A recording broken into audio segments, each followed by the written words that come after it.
Hi folks, how are you doing? On the second round of this Bilbao Grand Slam Masters, we had an interesting and unbalanced battle in the middle game. In the game between the local player Vallejo from Spain, Anand was playing with black pieces here. Let's see what happened.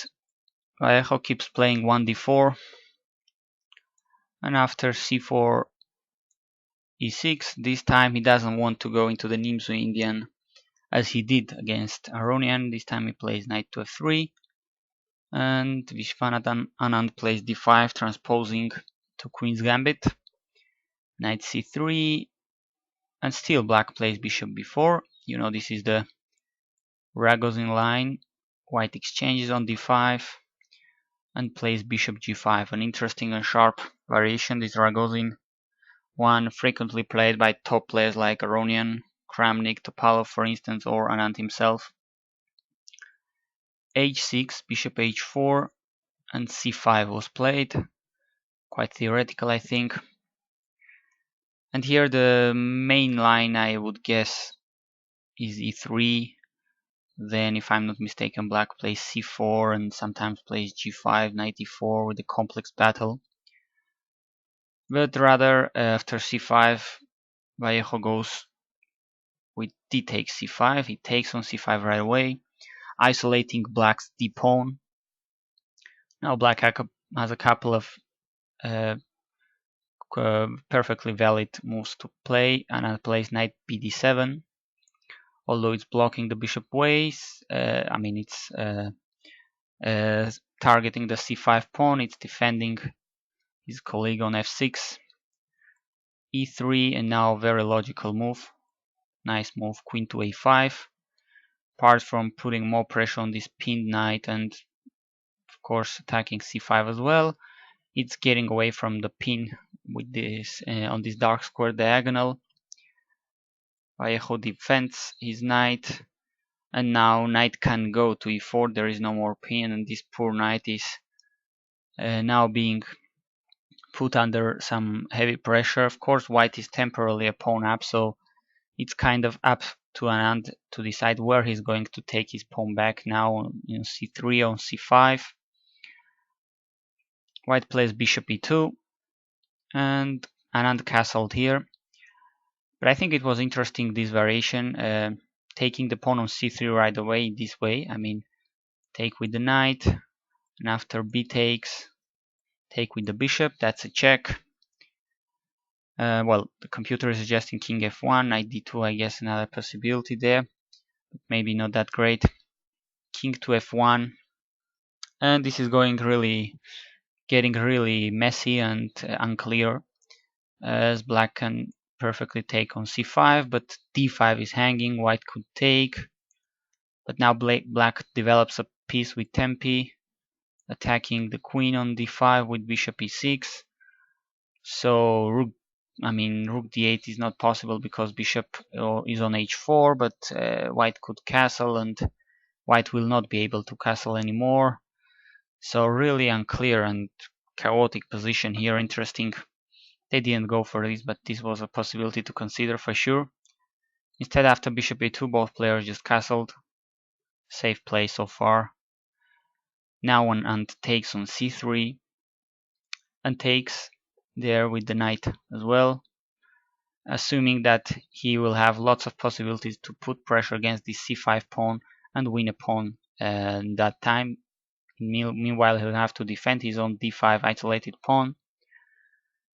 Queen to d2 was played. Now the knight is pinned, but it can take with a check on e2, so no more bishop pair for Paco. Queen takes on e2. Now b6, the bishop could go either to b7 or to a6, which is basically a threat right now. And here an interesting choice by Vallejo, which is going to define the ideas in the middle game. All the characters of the position. White is going here for an unbalanced position, playing c6, attacking the knight, allowing this skewer with bishop to a6, attacking both the queen and the rook. But in exchange, he's having a passed pawn on the c file, so it's going to be, as we're going to see, very interesting and unbalanced middle game position. Queen goes to d1, the knight must move, it goes to c5. Now white takes the pawn on d5, allowing this bishop takes f1 move, king takes, and here we are, white has a bishop and a passed pawn on c6 in exchange for the rook. Certainly seems he has compensation because he's controlling an important d8 square with the bishop here. But okay, black has active queen and good knight, and white's king and rook may not be that strong, maybe a little bit unsafe. So an interesting position, quite an unbalanced one. So it was interesting to see this one. Rook ac8, knight d4, nice piece of knight here on d4, and as I said, the bishop is doing a great job stopping this rook from coming to d8, controlling the d file. Now queen comes into d2. These pieces are a little loose, but queen to c4, defending c1. Rook f to e8.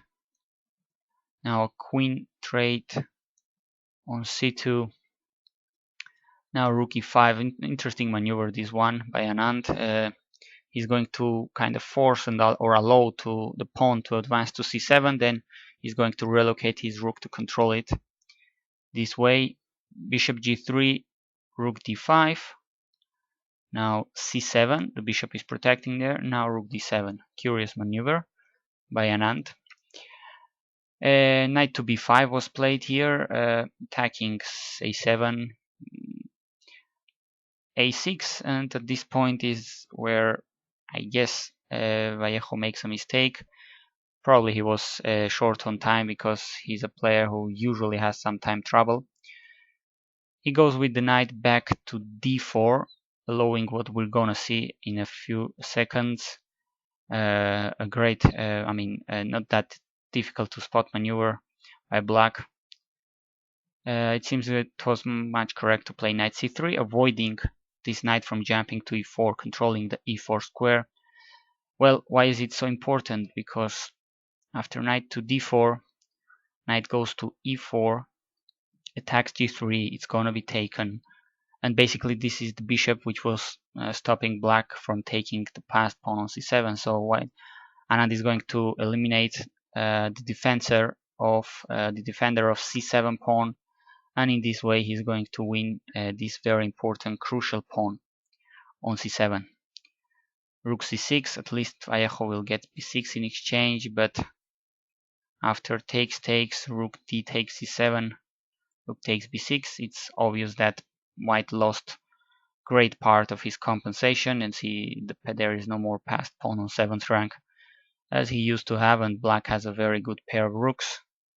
Rook c1 check, king e2, just rook a8 defending, and this is a better position for black. I mean, black is never losing this. White has a knight and a pawn for the rook, but it is difficult to play as white as you don't have a passed pawn anymore. Rook b4 was played, so that after a5, well, Vallejo goes passive with rook a4.